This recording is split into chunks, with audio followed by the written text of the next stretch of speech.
The moment Myrtle Aldridge walked into the office of Cornelius Hatch and placed her completed report on his mahogany desk, she knew the look on his face meant she had destroyed everything she had worked 5 years to build. Hatch's expression did not crumble slowly. It collapsed all at once, like a mine shaft giving way, the polished charm dropping off his features until only cold fury remained beneath.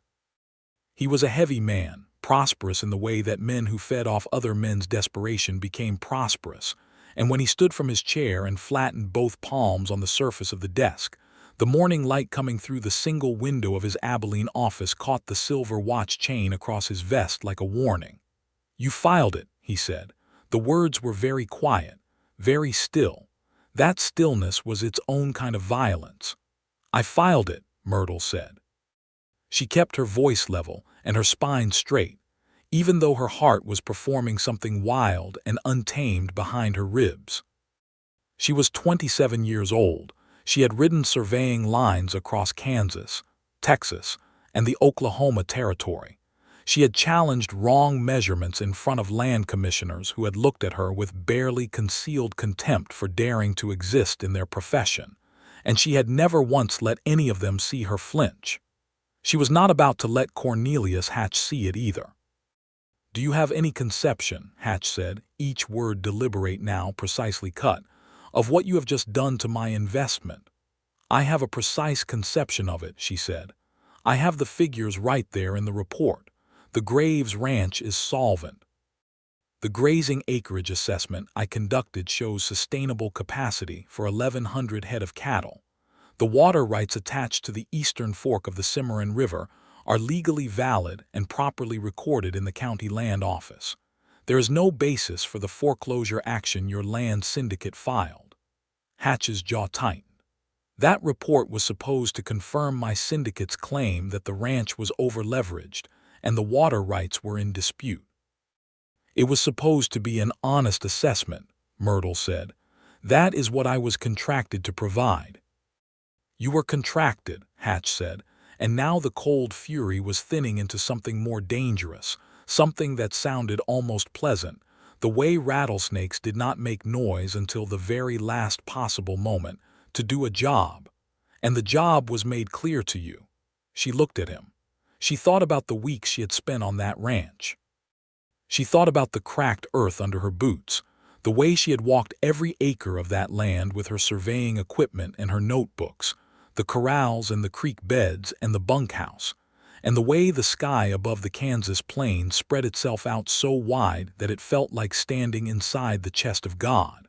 She thought about Samuel Graves. And she set her jaw and said, "Then you hired the wrong woman." Hatch picked up the report, and for one suspended moment she thought he would throw it. Instead he set it back down very carefully. "You are finished in this territory, Miss Aldridge. I will see to it personally." She picked up her satchel. She turned toward the door. The wood floor creaked under her boots. "Good day, Mr. Hatch," she said, and walked out into the Kansas sunshine with her contract annulled, her reputation in active danger, and her heart so full of conflicted, aching, terrifying feeling that she could not for the life of her determine whether she was about to weep or whether she was the most alive she had ever been in her entire 27 years. It had started 6 weeks ago in the town of Caldwell, which sat right on the edge of everything. Caldwell was the kind of place that 1883 had not quite finished building. It straddled the Kansas Indian Territory border with the confidence of a gambler who had not yet checked his cards, and its main street combined the competing ambitions of the cattle trade, the railroad, and the land speculation boom in a physical landscape that was always half-finished, always expectant, always slightly dangerous. The buildings downtown were a mix of solid brick and raw timber. The railroad depot gleamed with the pride of recent construction, and the saloons operated with the cheerful lawlessness of establishments that understood their customers, had been riding long distances, and arrived with considerable thirst. Myrtle Aldridge arrived in Caldwell on the morning train from Wichita with a leather satchel, a surveying instrument case, a portable transit level she had purchased second-hand from a retiring government surveyor, and a reputation that preceded her through the land assessment community in ways that made certain men immediately uncomfortable and others immediately curious. She had grown up in Missouri, the daughter of a county surveyor who had, through either progressive thinking or simple pragmatic necessity, taught his only child everything he knew. Her mother had died when Myrtle was 11, and her father, Thomas Aldridge, had responded to grief in the way that solitary, task-oriented men often did, which was to transfer all his emotional energy into work, and to bring his daughter along on every survey line he ran, until she was reading transit measurements and recording field notes with the precision of someone who had nothing else to love but accuracy. She had come to love it genuinely, in the way that only happens when skill and passion arrive at the same destination by different roads. By the time she was 19, she was correcting her father's calculations. By 22, he had told her plainly that she was better at it than he was, and she had believed him, not out of vanity, but because the evidence supported the conclusion. By 25, Thomas Aldridge was gone, taken by a fever in the summer of 1881, and Myrtle had found herself in possession of his equipment, his professional contacts, and an absolute refusal to pretend that being a woman in the land surveying profession meant she should do the job badly. The referral from the Caldwell National Bank had come through a land attorney named Prescott, who was one of the few men in the territory who hired her without making her feel she needed to justify her existence first. The letter was brief. A land syndicate operating under the name Western Frontier Holdings needed an independent assessment of a cattle ranch outside Caldwell currently owned by one Samuel Graves. The assessment was to cover grazing capacity, water rights validity, and overall land valuation. Standard terms. The fee was generous. Prescott had sent a brief personal note alongside, and she read it twice on the train. It said, "The client is Cornelius Hatch. He is not a man I entirely trust. Do good work and keep your own records." She tucked Prescott's note into the inner pocket of her jacket and watched the Kansas landscape move past the window and thought about what it meant to be hired to find a specific answer rather than the true one. She had been hired for the wrong reasons before. It always cost the person who did it. The road to the Graves Ranch ran south from Caldwell for 11 miles through grassland that in the late September heat had turned the particular gold color that made the Kansas plains look like something hammered from the earth rather than grown on it. The wagon she had hired from the livery stable in town was sound if unlovely, and the horse pulling it was a sensible roan mare who had clearly made this trip many times and had opinions about the pace. The first thing Myrtle noticed as she came over the long swell of the land and the ranch came into view was that it was not what she had expected Hatch to be targeting. She had seen distressed properties before, had assessed enough failing ranches to know the signs from half a mile out.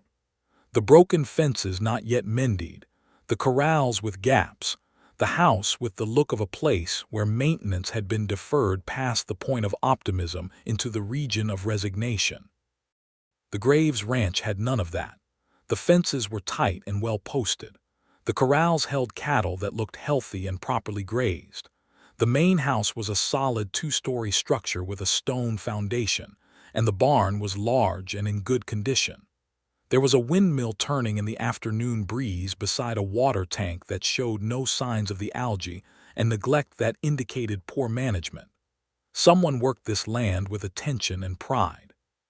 She was still noting these first impressions in her field notebook when the man came around the corner of the barn.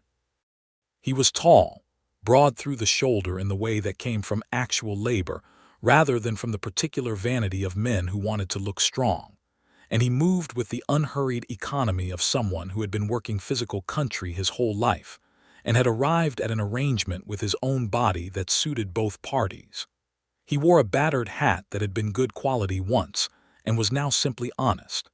He had dark eyes under the brim that fixed on her wagon with immediate assessment. This was Samuel Graves, she realized. She had asked about him in Caldwell and had been told several things.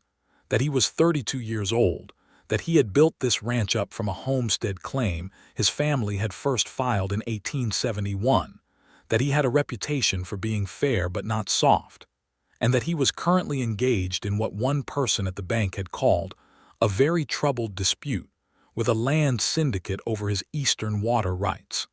He walked toward the wagon without hurrying. She climbed down without waiting to be helped. "Mr. Graves," she said, "my name is Myrtle Aldridge. I am a land assessor. I have been contracted by Western Frontier Holdings to conduct an independent evaluation of your property." The dark eyes did not change. He looked at her for a moment with an expression she had learned to read over years of arriving at places where she was not exactly expected and not exactly welcome, which was the look of someone recalibrating rapidly and deciding what they actually thought about what was in front of them. "Hatch's people sent you," he said. "Hatch's people hired me," she said. "There is a difference." "Is there?" "I intend to find out," she said honestly, and something in his expression shifted very slightly. Not warmth exactly, more like the beginning of a decision not yet fully made. "How long?" he said. "The assessment will take approximately 2 weeks, depending on the scope of the water rights documentation. I will need access to your land records, your grazing logs if you keep them, and unrestricted access to the eastern acreage where the disputed waterway runs." "I keep them," he said, and there was a quiet edge of something in his voice that she understood was pride, not boastfulness, just the simple statement of a man who did not need to exaggerate because the reality was sufficient. "Then we should begin tomorrow morning," she said. He studied her a moment longer. "You understand what Hatch wants from this assessment." "I understand what he hired me expecting to find," she said. "I am going to find what is actually there." Another of those long pauses that she would come to understand was his natural rhythm, the way Samuel Graves processed the world, with enough silence that his responses meant something when they came. "All right," he said. "There is a spare room in the house. Mrs. Calloway cooks for the ranch in the bunkhouse. Dinner is at 6. He turned back toward the barn. "Welcome to the Graves Ranch, Miss Aldridge." The first 3 days she surveyed the southern and western acreage, working with her transit level and measuring chains, recording the topography, the grass coverage, and the carrying capacity of the land with the systematic precision that was her professional signature. She was thorough in a way that was almost aggressive. She measured what other assessors would have estimated. She recorded what others would have summarized. She noted the quality of the native grasses, the evidence of managed rotation grazing, the locations and conditions of every water hole, every salt lick, and every fence line. Samuel Graves did not shadow her or interfere. He went about the work of running his ranch, which was considerable, but she noticed that he arranged things so he was generally visible from wherever she was working. Not hovering, not watching, just present, in the way that a man on his own land who was being evaluated by someone hired by his enemy had every right to be. On the 3rd evening she was sitting on the porch of the house with her field notes spread across the table she had dragged outside for the purpose, working by the amber light of 2 kerosene lanterns, when he came up from the barn and stopped at the foot of the porch steps. "Still working," he said. It was not quite a question. "Western quadrant was more complex than I anticipated," she said. "The drainage patterns in the lower third affect the carrying capacity calculations. I want to get the notes complete while the details are fresh." He looked at the spread of papers, the meticulous columns of figures, the hand-drawn sketch maps with their careful measurements and annotations. She watched him look at them with the evaluating gaze of someone who understood what careful professional work looked like. "Can I bring you coffee?" He said. "That would be welcome," she said. He went inside and came back with 2 cups, and instead of leaving hers on the step and going away, he settled into the other chair on the porch and looked out at the dark prairie. The crickets were very loud. The stars over the Kansas plain were extraordinary, the kind of stars that city people went their whole lives without seeing, a density and brightness that made the sky feel close and personal. "Did you find what Hatch wanted you to find?" he asked. "In the western quadrant, no," she said. "The southern boundary fence line is exactly where your land records say it is. Hatch's surveyor claimed it was displaced 140 feet. He was wrong, either through error or through deliberate misrepresentation." The pause. "You can prove that." "I can prove it with measurements taken in front of witnesses if required," she said. "The monuments are in the ground and they correspond to the original government survey records." He looked at his coffee. The lantern light moved across his face, and she saw something there that she had not expected, something that had more vulnerability in it than the solid, contained exterior suggested. Not weakness. Something more honest than weakness. "If Hatch gets what he is after," Samuel said, "this ranch is gone. 11 years my family has worked this land. My father started it, and he is buried on the hill east of the house because he wanted to stay with the land even after." He paused. "I have 2 hands who have worked here for 6 and 4 years respectively. They have nowhere else." "I understand the stakes," Myrtle said. "Do you know why Hatch is doing this?" "Land speculation," she said. "The railroad is extending its line. The land your eastern water rights control will be extremely valuable for the cattle shipping operation if he can acquire it and bundle it with the parcels he already holds north of here. He cannot acquire it cleanly as long as you hold the deeds, so he is attempting to manufacture a legal dispute to force a settlement or a sale." Samuel looked at her. "You figured all of that out in 3 days." "I figured most of it out on the train from Wichita," she said. "The details confirm the general picture." "Then why," he said carefully, "are you telling me?" She picked up her coffee. "Because you deserve to know what is happening to your land and why. And because I am going to write a report that reflects what I actually find here, and you should be prepared for what that means for your legal position, which is stronger than Hatch knows or wants." He was quiet for a long time. The night settled around the porch. An owl called somewhere in the cottonwoods along the creek. "Miss Aldridge," he said finally, "I have been lied to by a land assessor before. Man named Curtis, who Hatch sent out here 2 years ago, told me his measurements showed the eastern fence was in dispute. I paid for my own survey after that and proved he was wrong, but it cost me $800 I did not have to spare, and the legal fight is still running." "I know," she said. "I read the county records before I came." "You read the county records," he repeated.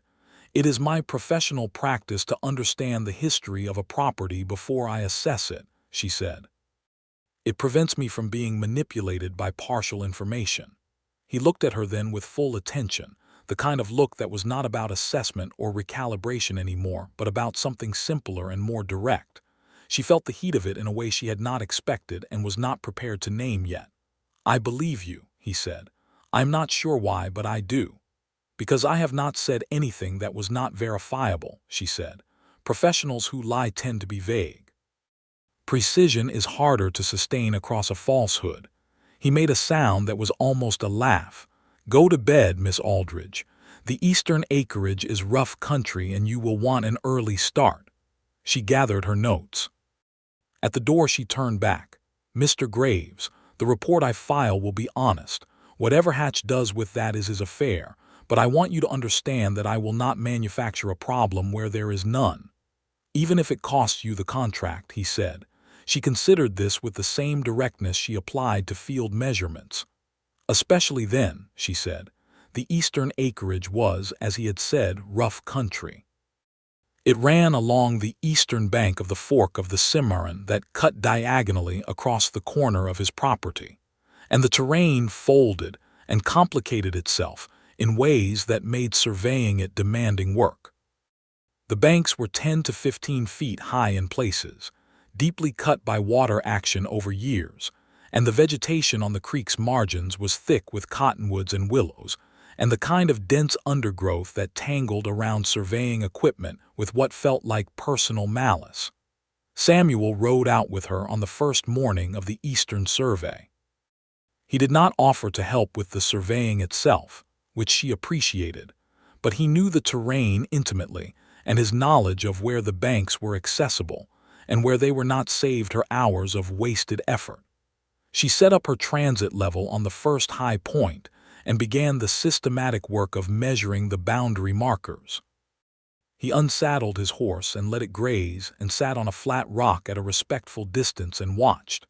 She could feel his attention the way you felt weather coming, a change in the quality of the air. After 2 hours of precise, painstaking measurement, she lowered the instrument and turned to the notebook and began recording figures. He came over without being asked, perhaps because the proximity was natural after hours of shared company on open land. "The boundary monument is here," she said, pointing to a weathered post that had been set in rock and mortar. "This corresponds to the T-38 government survey line from 1869. Hatch's surveyor claimed it had been moved, that the original line ran approximately 80 yards west of where the marker stands." "That is what his paperwork says," Samuel confirmed.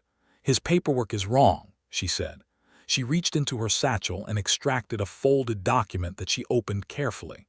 "This is a copy of the original government survey field notes from the 1869 Land Office survey. I obtained it from the General Land Office records in Wichita before I came." She held it up and he leaned in close to look. She could smell horses and leather and something that was simply him, warm and honest, and she kept her attention fixed on the paper with professional determination. "The bearing lines and the measurement from the section corner are consistent with this marker's position. Hatch's claim that the marker was moved is not supported by any evidence I can find." He was very close, reading the document over her shoulder. He straightened up. She could see in his face that he was experiencing something complicated, relief and anger tangled together in a knot that had probably been living in his chest for 2 years. "He knew," Samuel said. "He knew from the beginning that the marker had not been moved." "In my professional opinion, yes," she said.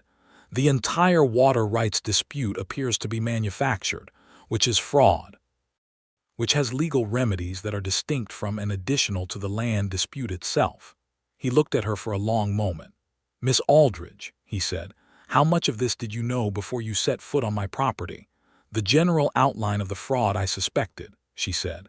"The specific evidence I have been gathering on this property. The combination of both is what will make your legal position unassailable. And you are going to put all of this in a report and send it to Hatch."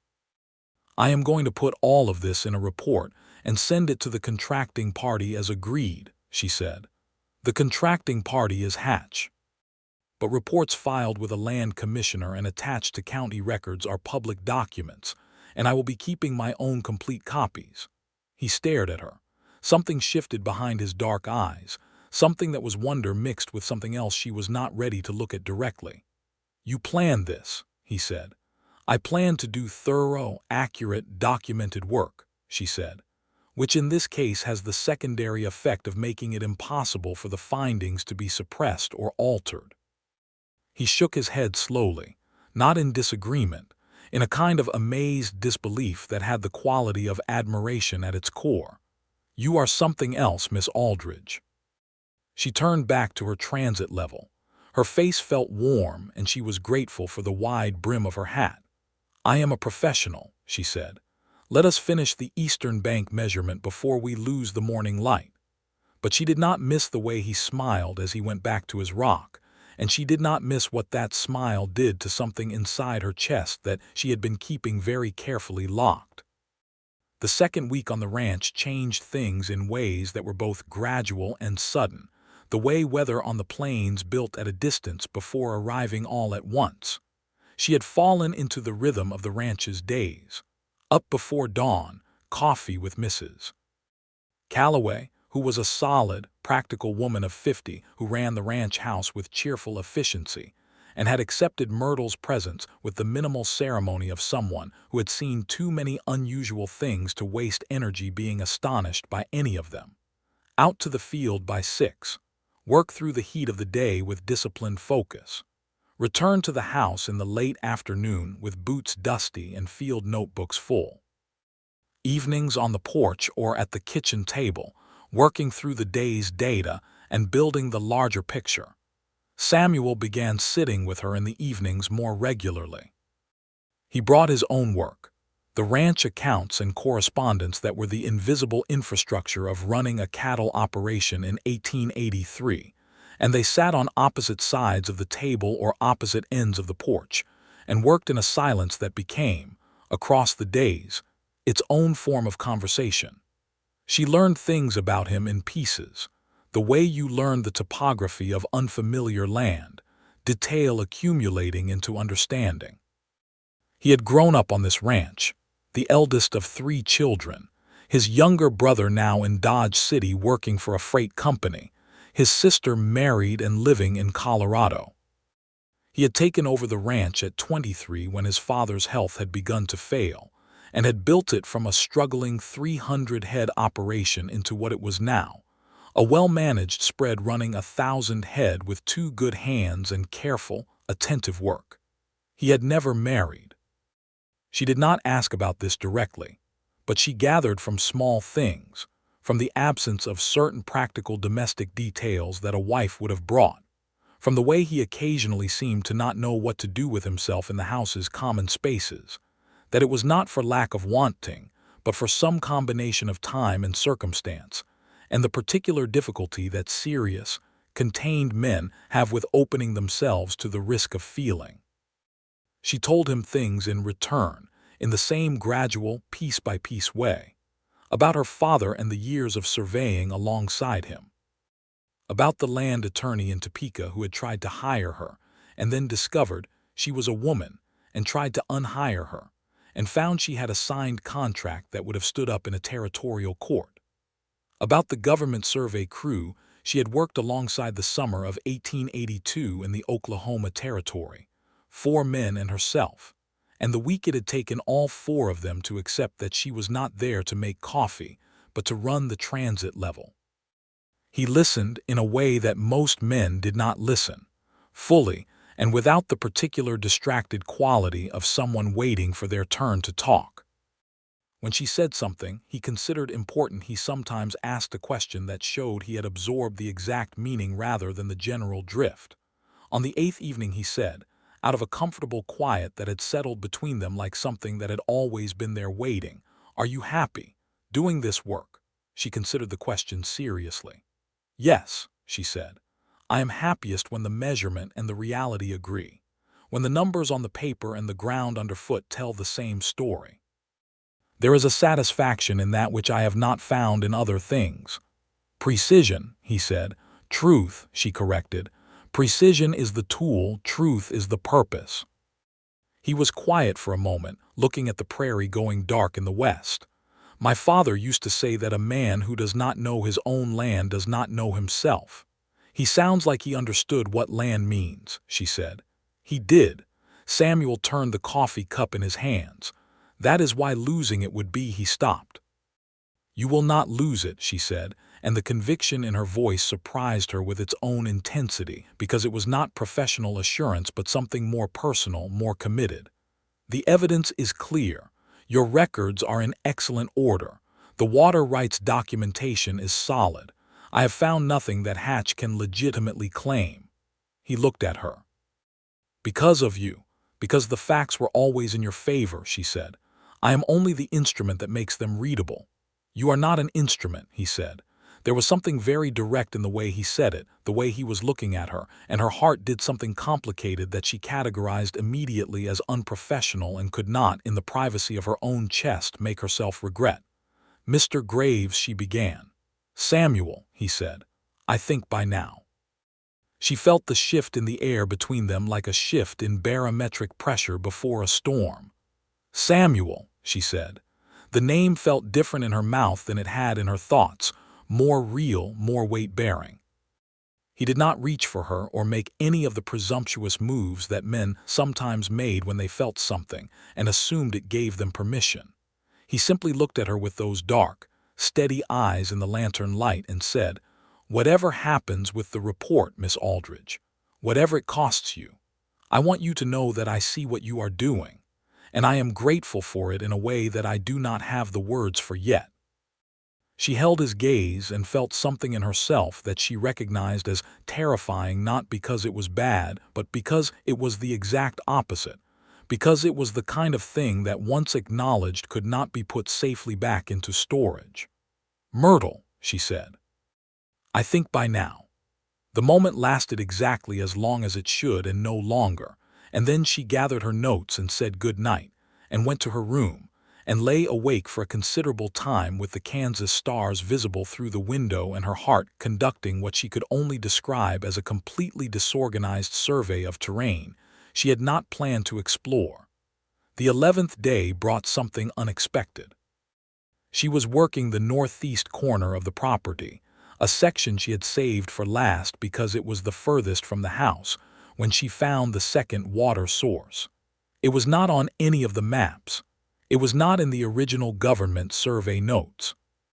It was a spring, artesian by all indications, emerging from a limestone shelf in a shallow draw that was invisible from any of the ranch's regular working routes. The spring fed a small pool that drained into the earth within 50 feet, but the flow was steady and clear, and when she tasted it with the professional directness of someone who knew that water quality was a material fact rather than a theoretical concern, cold and clean.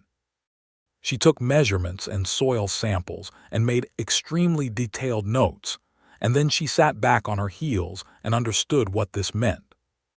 An undiscovered artesian spring on the northeast quadrant, positioned as it was relative to the watershed, had implications for the water rights picture that were substantial. If anything, it strengthened Samuel's claim to the eastern water rights significantly. It also meant that the land in this corner, which Hatch had been dismissing in his own documents as marginal, was anything but. She recorded everything. She calculated the approximate discharge rate and the likely underground source based on the geology of the area, which she understood well enough from her years of work in Kansas to make a reliable estimate.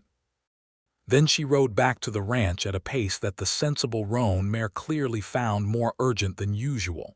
Samuel was in the corral working with a young horse when she came in. He saw her face and immediately dropped the lead rope and came to the fence. "What is it?" "Come with me," she said. "I need to show you something." She showed him. He stood at the edge of the draw and looked at the spring with the expression of a man who had been handed something of immense value at the exact moment. He had stopped expecting the world to offer him anything but trouble. His face had a stillness to it that she recognized by now as the deepest register of his emotional range, the place he went when something reached him past the layers of practical containment he had built around himself. "I had no idea this was here," he said. "It would not be visible from any of the regular working routes," she said. "It is in the draw behind the limestone shelf. Someone would have to be specifically surveying this corner with attention to drainage patterns." He looked at her. "You were specifically surveying this corner with attention to drainage patterns?" "Yes," she said. He shook his head again with that expression she had come to love. She admitted it to herself in that moment with the particular brutal honesty of someone who has been trained to call things what they are, that expression of amazed, genuine admiration. "Myrtle," he said, and the way he said her name, quietly and with weight, made the whole landscape feel different, warmer and more particular. "What you have found here changes everything." "It changes the land valuation significantly," she said. "And it strengthens the water rights position considerably." A pre-existing natural spring of this kind, artesian in nature, carries its own legal standing under Kansas water law independent of the Cimarron Fork rights. Hatch has no claim to this at all. "He does not even know it exists," Samuel said. "No," she said, "and the report will document it, everything. The location, the measurements, the estimated discharge, the geological indicators of the water source." He was quiet for a moment. Then he said, "Hatch is going to know when he reads your report that you found things that helped me. He is going to know you did not bury them." "Yes," she said. "He will come after you for it," Samuel said. His voice had changed. Something protective had entered it, something that she felt with a warmth she could not talk herself out of. "Probably," she said. "And you are going to file the report anyway." "It is accurate," she said. "That is not a complicated decision."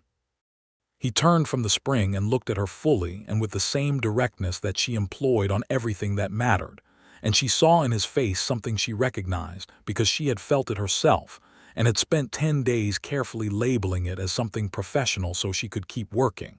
He said, "I do not want this to cost you what it is going to cost you." "It is already decided," she said. "The only question is how I file it." "And how is that?" "Very precisely," she said, "and with complete documentation, in a way that cannot be selectively quoted or edited. I am going to send copies to the county land office, to the district court clerk, and to the regional land commissioner's office in Topeka, as well as to Hatch." He stared at her. "You are making it bulletproof." "I am making it accurate," she said. "The bulletproofing is a secondary effect." He made the sound that was a laugh again, fuller this time, and the sound of it in the dry September air of the draw beside the undiscovered spring was one of those things she suspected she would carry with her for a long time. "Myrtle Aldridge," he said. "I have met a great many people in my life. I have never met anyone like you." She looked at the spring. She felt the complicated, dangerous, wonderful weight of what was sitting between them and decided, with the precision she applied to everything that mattered, to be honest about it rather than measured. "Samuel," she said, "I need to complete this survey with professional integrity, which means for the next 3 days I need to be an assessor and not," she paused, "not whatever else I appear to be currently becoming." "And after," he said, his voice was steady and very quiet, she looked at him, "after I will file the report, and then I would like to know what happens next." "So would I," he said, and the simplicity of it, the complete, unguarded simplicity of it, undid something inside her that she would not have wanted to remain undone. She turned back toward the horses. 3 days, she said. "Then we will talk." She completed the survey in 3 days exactly. She spent the final day in the house at the kitchen table assembling the full report, organized with the systematic logic of her best professional work. The report was 16 pages, with attached measurement tables, sketch maps, and appendices documenting the water rights evidence and the newly discovered spring. She wrote the executive summary last, as she always did, and she wrote it with the clear, unambiguous language of someone who was not interested in leaving any interpretive room for motivated reasoning. The Graves Ranch was solvent. The land was well managed. The southern boundary was correctly located. The eastern water rights were legally valid and properly documented. The water rights dispute, initiated by Western Frontier Holdings, was not supported by the available evidence and appeared to be without legitimate basis.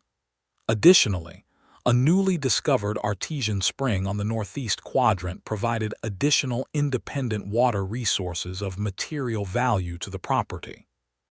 She read it back to herself at the kitchen table with Mrs. Calloway clattering pots on the stove behind her and Samuel visible through the window walking between the barn and the corral, and she felt the rightness of it the same way she felt the rightness of a survey line that resolved precisely on the terminal monument after 20 miles of careful work. She sealed 4 copies, 1 for Hatch, 1 for the county land office, 1 for the district court clerk, 1 for the regional land commissioner. She kept her own working copy and her complete field notebooks. She found Samuel at the corral fence in the late afternoon and told him what she had written. She told him exactly, section by section, not summarizing but describing, because she thought he deserved the complete account after everything that had been done to him, and everything she was about to do on his behalf and on behalf of the truth of his land. He listened with his forearms on the top rail of the fence and his eyes on the cattle in the pasture. And when she finished, he was quiet for a long time with the prairie doing what it did in the late afternoon, turning gold and enormous and deeply still. "Are you ready to go to Caldwell tomorrow?" he said. "Yes," she said. "Let me ride with you," he said. "I have business at the land office myself, and I would like to be there."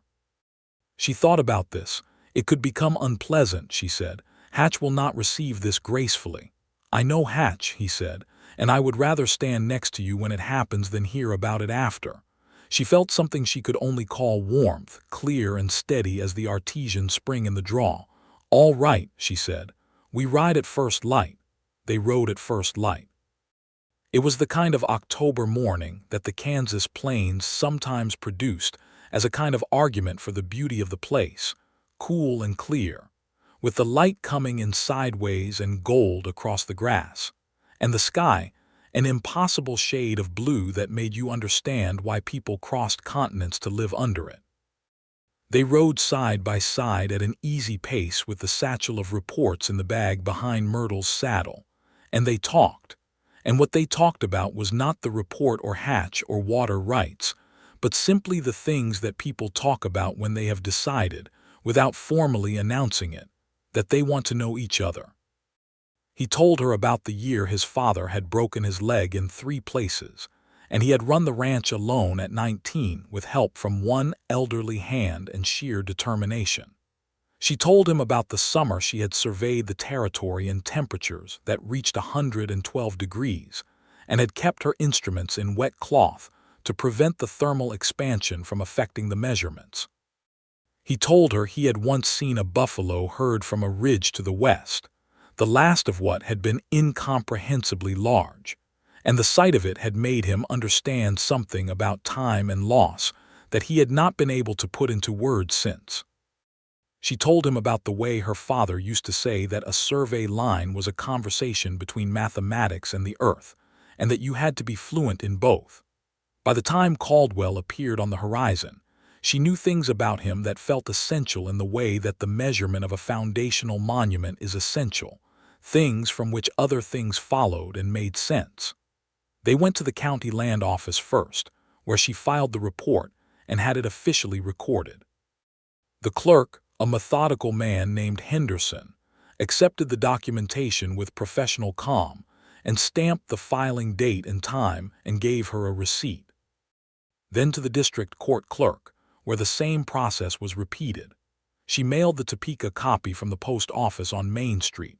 Then she walked into Cornelius Hatch's office with Samuel Graves standing behind her left shoulder, not imposingly, not threateningly, but simply present, the way that a person who intends to witness something stands.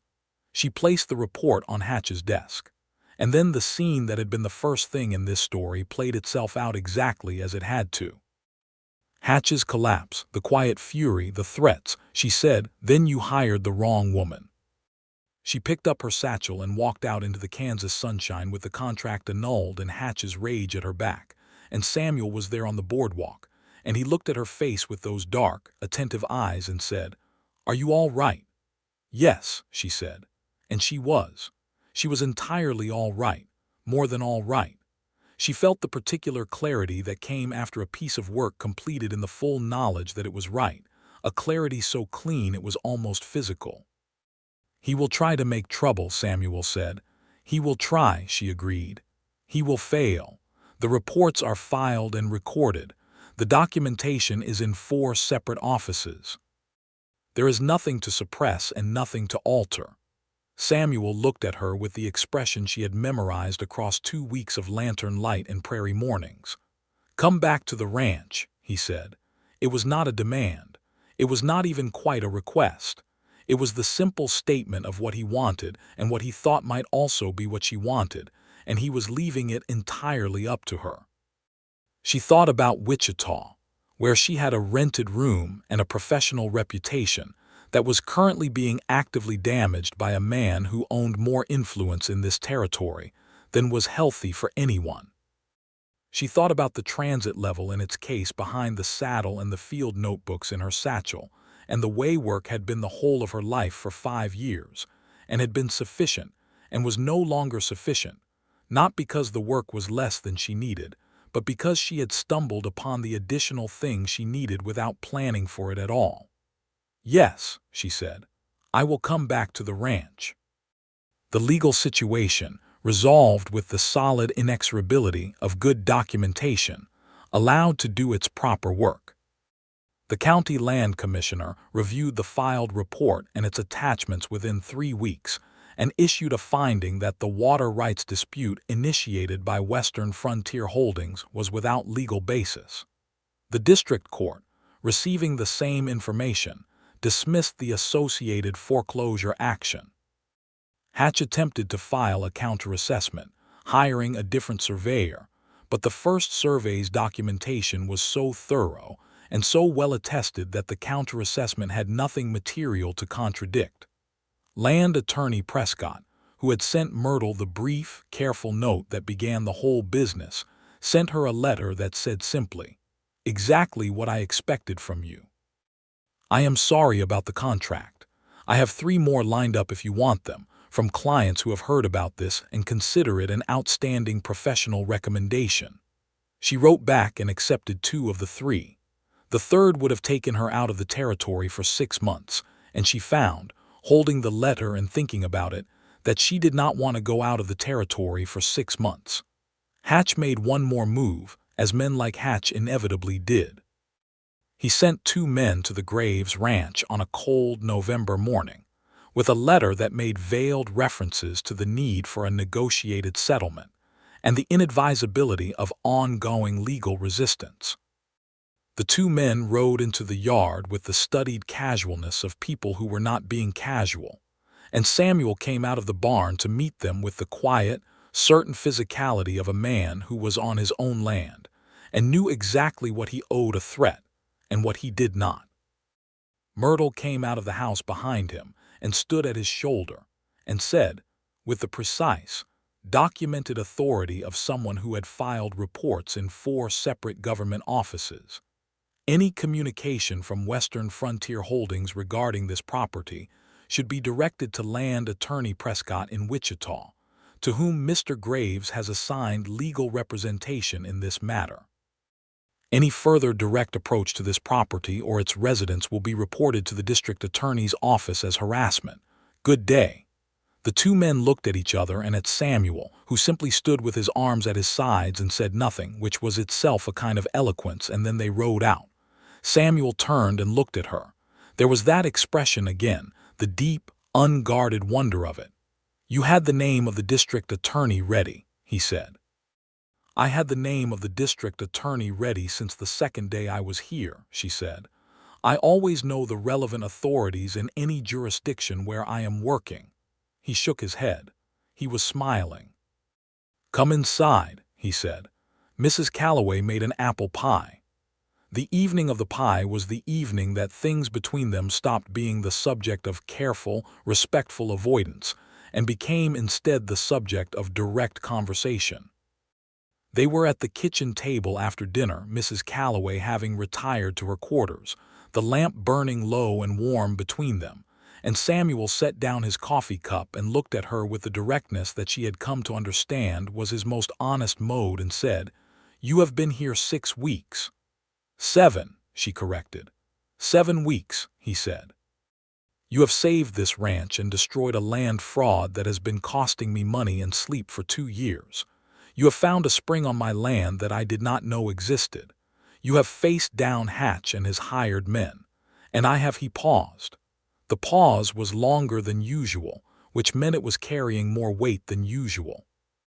"I have spent the last 4 weeks trying to find the right moment to say something to you that I keep being afraid to say because I am aware that you are an independent professional woman with your own work and your own life, and I do not want to be one more man who assumes things about what you want." She looked at him across the lamp.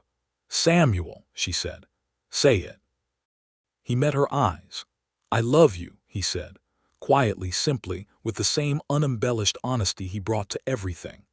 "I know that is not a question, and I know I am putting it on you without fair warning, and I am sorry for that. But I have been watching you work and watching you think and watching you stand in my yard and tell men twice your size exactly where they stand, and I have tried very hard to be respectful and patient and professional about it, and I have run out of professional." She felt something in her chest that was not any category she had previously established, that was warm and large and a little frightening in the way that true things are frightening because you cannot walk them back once you have admitted them. "I told myself it was the work," she said, "that I was invested in the outcome of the assessment, that the feelings were a side effect of professional commitment." "And," he said, "and that was not honest," she said. "I am very committed to honesty." He waited. "I love you too," she said. "I have for at least 3 weeks. I have been filing it under professional complications and trying not to take it out and look at it." He looked at her for a long moment. Then he got up from his side of the table and came to her side of the table and sat in the chair beside her and took her hand, carefully, with the same attention he brought to everything that mattered, and said, "What do you want to do about it?" She thought about the rented room in Wichita. She thought about the 2 survey contracts from Prescott waiting in her satchel. She thought about the transit level in its case, and the field notebooks full of precise, honest records of this land and how well it supported life, and how much she had come to understand it in the weeks of walking it with careful attention. "I want to stay," she said. "But I want to keep working. I am not going to stop being what I am." "I know," he said. He was looking at her with complete attention. "I would not want you to. You being what you are is—" He stopped and then tried again. "It is the whole thing, Myrtle. It is not separate from what I feel. It is the reason for it." She turned her hand in his so that their fingers were interlaced, a gesture so simple it was almost embarrassing in its straightforwardness, but her heart was very full and simplicity seemed correct. "Then I will stay," she said.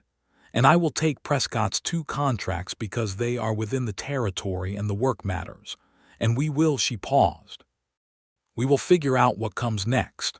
Together," he said. "Together," she agreed. He leaned forward and kissed her then, gently and without urgency, the way you approach something you have been waiting for and do not want to rush now that it has finally arrived. And she kissed him back with all the directness and commitment she brought to everything that she decided was worth doing, which turned out to be considerable. Outside, the Kansas night was cold and clear, and the stars were extraordinary. The same stars that had shone over 2 weeks of lantern-lit evenings and careful professional work and feelings carefully not looked at, and they still had not changed, but the room they shone into was different now. The winter of 1883 settled over the Graves Ranch with the peaceable solidity of a season that had made its mind up. The cold came in from the north in the particular way it came to Kansas, direct and without apology, and the prairie went dry and colorless and beautiful in its own spare way. The cattle were moved to the winter pastures. The windmill needed repair in December, and Samuel and his 2 hands, a taciturn man named Beckett and a younger man named Torres who had come up from Texas, spent 3 days in bitter cold fixing it, and Myrtle stood at the fence watching, and when they came down she had hot coffee and the specific opinion that the bolt on the secondary vein housing was still loose and should be addressed before the next wind, which turned out to be accurate. She completed the first of Prescott's 2 survey contracts in November, a boundary dispute in Sumner County that she resolved in a week with her usual methodical authority. She was back at the ranch by the time the first hard snow came. The second contract, which concerned a proposed railroad easement south of Caldwell, she scheduled for February when the ground would be workable. In the meantime she was at the ranch, and the ranch had a winter logic of its own, slower and more interior than the active seasons, with long evenings by the fire and the accumulation of small, shared daily things that were the actual substance of a life built in common. She kept her own records. She worked through her professional correspondence at the kitchen table, while Samuel worked through the ranch accounts across from her. She had opinions about the winter feeding strategy for the cattle, based on what she had observed about the pasture conditions during the survey, and when she expressed them Samuel listened with genuine attention and incorporated 2 of the 3 suggestions into the spring planning. She was not a woman who had imagined domestic life as her destination. She had imagined work, precision, the measured satisfaction of problems correctly solved. She found, to her own significant surprise, that the domestic life as it was actually practiced on the Graves Ranch was not different from those things in any way that troubled her. It was, in fact, continuous with them. The same attention to detail, the same satisfaction in things done correctly, the same honest assessment of what was and what needed to be different. and Samuel was continuous with all of it in a way that still surprised her when she let herself look at it directly. He was a man who did not require her to be less than she was, who found her capacity not threatening but genuinely admirable, not as a novelty, but as a thing he valued in the same way he valued the quality of his pasture land and the soundness of his water supply, practically and deeply, and without the need to make a performance of it. On the evening of the winter solstice, which fell that year on a Friday and was marked by a spectacular clear cold with the stars very close and very brilliant, he asked her to marry him.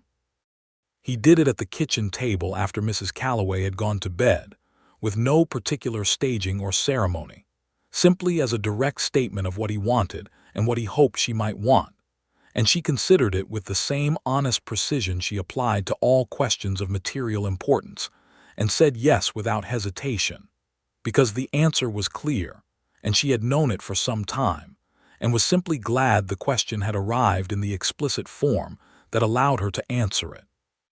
He produced a ring that had been his mother's, a small but elegant piece with a dark garnet set in gold that she looked at in his palm and felt the weight of everything it represented, the continuation of something that had been here before her and that she was now part of, this land, this history, this stubborn, patient, deeply rooted life. She put it on and it fit, which she chose to take as information about the nature of the universe. And then she laughed at herself for being sentimental, and he laughed because he had heard the thought in her face. The way he had gotten very good at reading her across 4 months of genuine attention. And they sat by the kitchen stove in the cold winter night, and were the most straightforwardly happy that either of them had been in a very long time. They were married in March of 1884 in the Caldwell Presbyterian Church, in a ceremony that was modest by design, and attended by Samuel's brother Eli, who came down from Dodge City for the occasion, his sister Clara and her husband from Colorado, Prescott the land attorney who drove down from Wichita specifically, because he said he would not miss it for anything, Mrs. Calloway in her good dress, Beckett and Torres in their best shirts looking collectively uncomfortable with formal occasions but genuinely pleased, and a small number of the townspeople of Caldwell who had heard the story of the land assessment and Hatch's failed fraud and considered Myrtle Aldridge something close to a local heroine for her part in it. Cornelius Hatch was not in attendance. Cornelius Hatch was, by March of 1884, under investigation by the district attorney's office for fraudulent land dealing, a development that had followed directly from the publicly filed report and its documentation of the manufactured water rights dispute. It was the kind of outcome that followed naturally when accurate information was allowed to exist in public record and honest legal authorities had the opportunity to read it. Myrtle heard about the investigation from Prescott and felt a clean, uncomplicated satisfaction that was separate from but related to all the other satisfactions of that particular spring. The ceremony was brief and sincere. When the minister asked if anyone knew any reason why these two people should not be joined, there was a pause that she suspected Samuel had not actually been nervous about, but which she had found briefly amusing to contemplate. And then no one said anything, and the minister continued, and the thing was done with the straightforward finality of a survey monument set in solid ground. Outside the church in the clear March air, Samuel took her hand, and she looked at the Caldwell skyline and the prairie beyond it, and felt the particular quality of a new beginning that was not separate from what had come before but grew directly from it, from precision and honesty and the decision to write what was actually there. "Well, Mrs. Graves," he said. "Miss Aldridge professionally," she said immediately. "I have existing contracts under that name, and the legal records will be cleaner." He laughed full and warm, the laugh she had been collecting since the first time she heard it. "Of course," he said, "naturally, but Mrs. Graves and everything else," she said, and squeezed his hand, and meant it completely. The spring survey for Prescott's railroad easement contract consumed most of April, and Myrtle conducted it with the same thoroughness she brought to everything, spending 3 weeks walking and measuring the proposed route south of Caldwell, and producing a report that the railroad company would later describe as the most professionally rigorous easement assessment they had received in the Kansas Territory. She came home from it with dusty boots and a full set of field notebooks, and a very clear opinion about the proposed easement crossing that would save the railroad company a significant engineering problem. And Samuel met her at the corral fence with coffee, and the look that she had come to understand as the particular one reserved for when she had been away and the absence had been noticeable. "You look like you had a successful 3 weeks," he said. "The easement crosses a subsurface drainage structure the railroad's own surveyor missed," she said. "They will need to reroute the crossing about 200 yards east, or they will have a significant problem in the first wet spring." "Did you tell them?" "It is in the report," she said. With full documentation, she accepted the coffee. "How are the cattle?" 18 new calves since you left," he said. "Beckett thinks we will have 80 before the season ends." "The winter conditions were good for the breeding stock," she said. "I noted that in the grazing condition assessment I did last fall." He smiled at her. "You noted everything last fall." "I always note everything," she said. "It is the whole system." She could hear Mrs. Calloway in the kitchen through the open window, and the sounds of the ranch's late afternoon, the horses in the corral, the cattle in the near pasture, the windmill turning in the easy April wind. The garnet ring caught the light when she lifted the coffee cup. "Come inside," he said. "You have been eating survey field rations for 3 weeks, and Mrs. Calloway made a proper supper." She came inside. The kitchen was warm with cooking and the particular smell of a house that was lived in with care. And the evening settled around them the way evenings had settled all winter, companionable and full and sufficient in all the ways that mattered. Over the months that followed, the ranch grew in measured and considered ways. Samuel's careful management, reinforced by Myrtle's assessment of the land's actual capacity, meant he could expand the herd without overgrazing. The spring she had discovered on the northeast quadrant was developed properly in the summer of 1884. A small stone-lined pool and a connecting channel to a secondary water tank, which gave the northeast pasture reliable water access for the first time, and allowed that section of land to be grazed in proper rotation. Prescott sent a steady stream of survey contracts, and Myrtle took the ones she wanted and declined the ones that would take her away for more than a few weeks at a time, not because she could not be away, but because she found she made different calculations now about what she valued and what she was willing to trade. She had 2 contracts that required her to train an assistant in the fall of 1884.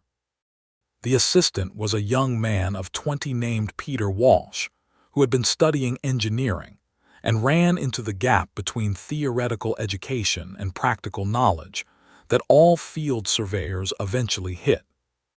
He was earnest and bright and badly needed to learn to slow down and measure more carefully, and Myrtle was not a patient teacher in the indulgent sense, but was an extremely precise one, which turned out to be the kind of teaching Peter Walsh actually needed. At the end of 3 months, he was producing measurement work that she could trust, and she told him so. And the way his face changed when she said it told her something about the difference between being praised and being accurately assessed. Hatch's legal difficulties resolved themselves through the territorial justice system, in the slow but inevitable way of such things. He was eventually fined substantially and required to divest himself of several of the properties his syndicate had acquired through practices similar to what he had attempted on the Graves Ranch. His influence in the territory contracted sharply. Myrtle heard about this through Prescott and through the county land records, which she still read with professional regularity, and she filed it under outcomes that were satisfying without being personally vindictive, because she had never cared about Hatch's destruction as a goal, only about the truth being properly documented. What she had filed was a report. The report had done what accurate reports do when allowed to exist in the light. That was enough. By the autumn of 1884, she knew she was expecting their first child. She told Samuel on a Sunday evening when the harvest was done and the nights were turning cold again, and the ranch had the settled feeling of a place that had made it through another season with its integrity intact. He went very still for a moment when she said it, the particular stillness of someone receiving news so large they need a moment before they can know what to feel. Then he said with careful, wondering certainty, "A child. Sometime in April," she said, "by my calculation." He crossed the kitchen in 2 steps and held her with the simple, comprehensive care of a man whose emotional vocabulary was expressed primarily through action, and she put her arms around him and felt his heart against her ear, going faster than usual. "Are you well?" he said. "I am perfectly well," she said. "I have been noting the indicators for 3 weeks and confirming the likelihood before I said anything." He laughed against her hair. "Of course you have," he said. "Of course." She pulled back enough to look at his face. It was the best version of his face she had yet seen, open and unguarded and full of something that she was not going to try to measure because some things were better simply experienced. "A child," he said again, quietly, and looked at her with everything he felt and had never had the words for in his eyes, clear as water. The winter of 1884 into 1885 was the longest and the most interior she had experienced. The cold was fierce that year, genuine prairie cold that kept everyone close to the stoves, and the ranch contracted into its winter rhythms with the additional texture of her changing condition and the preparations that came with it. She continued her professional correspondence from the kitchen table and completed 2 assessments that could be done from records and submitted by mail rather than requiring field work. And she read extensively, as she always had, the land law journals and geological surveys that she subscribed to and that arrived with the mail from Wichita and Topeka. Samuel was attentive in a way that was entirely characteristic of him, which was to say not hovering or anxious, but simply more present, more deliberate in small ways that accumulated into a quality of care that she had not expected to find so moving and did. He had opinions about which tasks were too strenuous, which she sometimes agreed with and sometimes disagreed with, and they negotiated these with the directness they brought to all things, and she generally prevailed on the points where her own accurate self-assessment suggested she was right, and occasionally yielded on the ones where his concern was reasonable. The child was born on a Thursday in April of 1885, which was the precise week Myrtle had calculated, a fact that she considered professionally satisfying.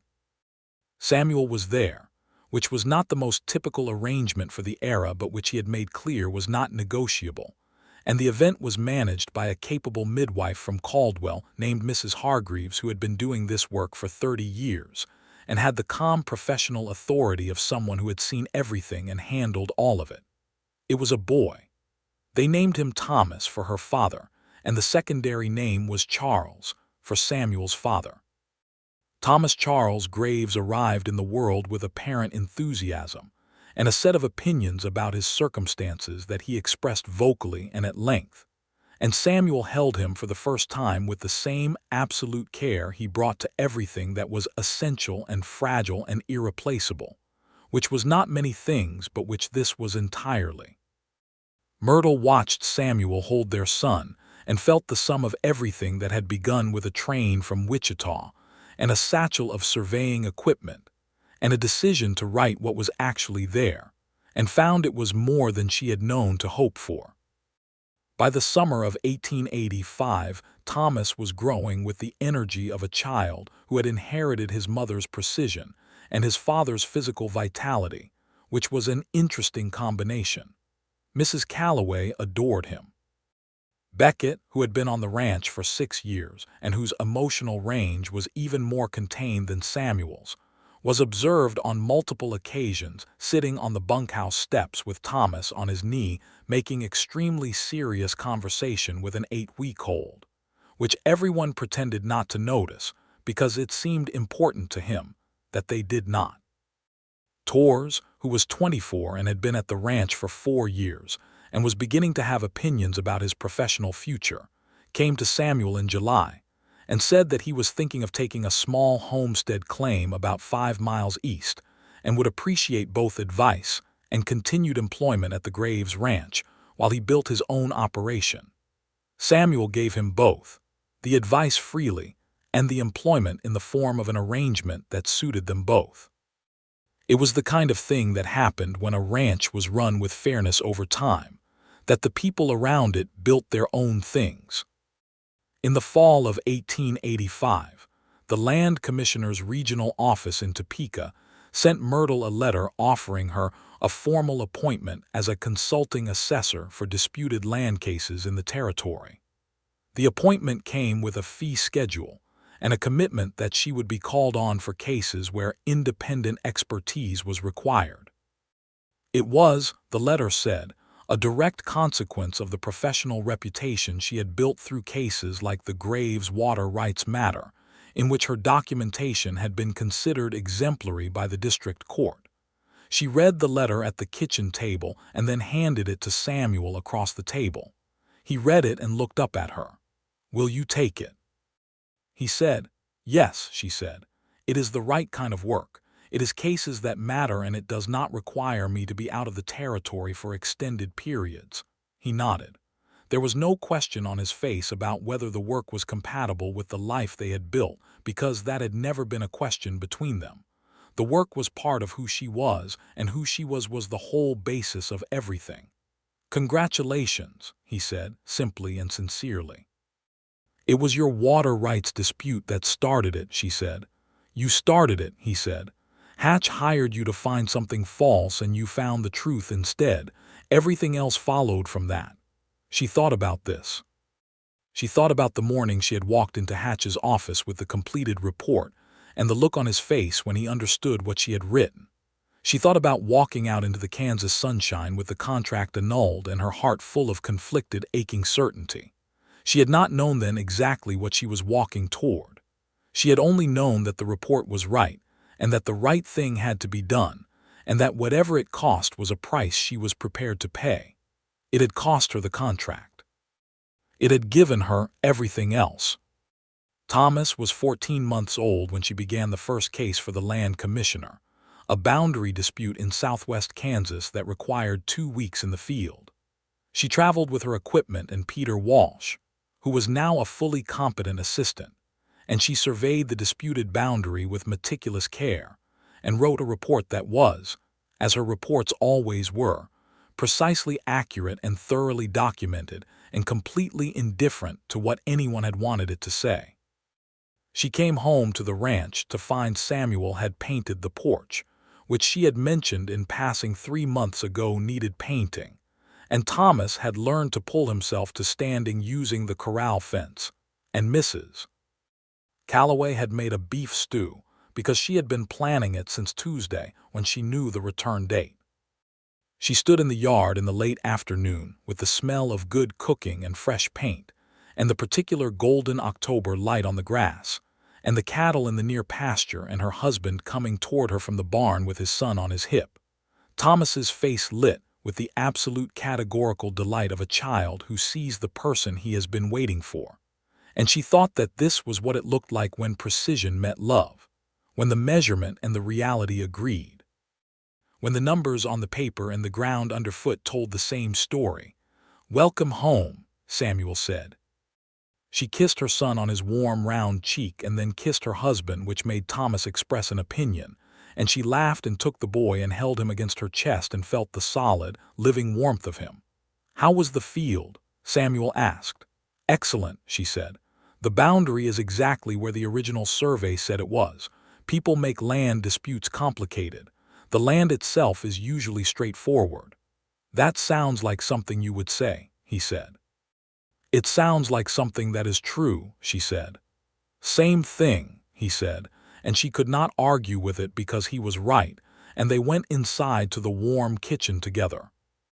The years that followed were full in the way that years become full when they are built on sound foundations. The consulting appointments from the Land Commissioner came regularly, and she took them thoughtfully, choosing the cases where her expertise was most needed, and where the outcome had real consequence for real people. The small ranchers and homesteaders whose land was being disputed by interests larger than themselves. And she brought to each case the same meticulous attention she had brought to the first one, the one where it had begun, because the principle was unchanged, even though everything else had changed around it. Samuel expanded the herd to 1,200 head by 1887, the year the railroad extension finally came through and Caldwell's fortunes changed with it. The cattle market that year was strong, and the Graves Ranch was positioned well, having the carrying capacity and the water resources to take advantage. The artesian spring on the northeast quadrant ran steady through 2 dry summers when neighbors' water supplies failed, and Samuel quietly shared water access with 3 neighboring families during the worst of it, because that was how he understood the obligations of having what others needed. Myrtle's second pregnancy she discovered in the winter of 1887, and this one she told him on the same evening she confirmed it, without the 3 weeks of noting and confirming, because she had learned the first time that some information should not wait for complete verification when the preliminary evidence was sufficiently compelling. They had a daughter in August of 1888. They named her Clara, for Samuel's sister, and her second name was June, for the month that Myrtle had always considered the most geographically generous in Kansas, the month when the light and the green and the wildflowers on the prairie arrived together. Clara June Graves had her mother's eyes and her father's unhurried quality of attention, which manifested early as a disconcerting ability to look at things very carefully before touching them. And she was adored by her brother Thomas, who was 3 and had strong opinions about most things, and considered his sister a development of enormous personal interest. Peter Walsh, who had continued to grow as a professional under Myrtle's supervision, established his own surveying practice in Caldwell in 1888 and sent her a formal letter acknowledging her professional mentorship, which she read with genuine pleasure and filed correctly. Mrs. Calloway retired from the ranch house in 1889, in good health, and with a generous arrangement that Samuel had established years earlier for the people who worked the ranch well and long, and went to live with her daughter in Emporia. A couple named the Hendersons, young and capable, took over the household management, and the transition was handled with the practical thoroughness that characterized everything on the Graves Ranch. Beckett was still there in 1890, as permanent a feature of the landscape as the windmill. Torres had his own spread 5 miles east by now, doing well, and he and his wife came to dinner with regularity, which Myrtle enjoyed because Torres' wife Anna was a capable, direct woman with opinions about cattle breeding that were based on observation and were frequently correct. Cornelius Hatch, divested of his fraudulent holdings and diminished in influence and resources, left the territory sometime in 1886. Nobody she spoke to knew exactly where he went, and she did not spend significant energy pursuing the information, because Hatch was a closed case in all the ways that mattered.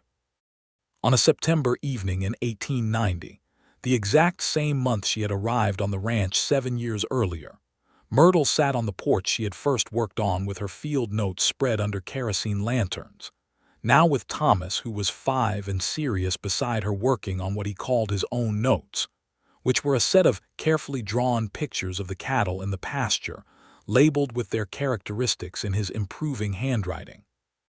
And Samuel came up from the barn and stopped at the foot of the steps exactly as he had the first time 7 years ago in a different world. He looked at her. She looked at him. "Thomas," she said to her son, "go inside and find your sister and tell Mrs. Henderson that your father is done in the barn." Thomas went inside with the cooperative efficiency of a child who recognized his mother's tone, and the evening settled around them. 7 years, Samuel said. 7 years since I drove up in that livery wagon with all my equipment, she said. You came around the corner of the barn. And you climbed down without waiting to be helped, he said. I do not need help climbing down from wagons, she said. No, he said, you do not. He came up the steps and sat in the chair beside her, the same chair he had sat in 7 years ago, and looked out at the prairie in the September evening light, and then looked at her. "Are you happy?" It was the same question he had asked her on the 8th evening in the lantern light, and she gave it the same honest consideration. She thought about the report filed in 4 offices. She thought about Hatch's face. She thought about the artesian spring in the limestone draw, cold and clear and precisely real.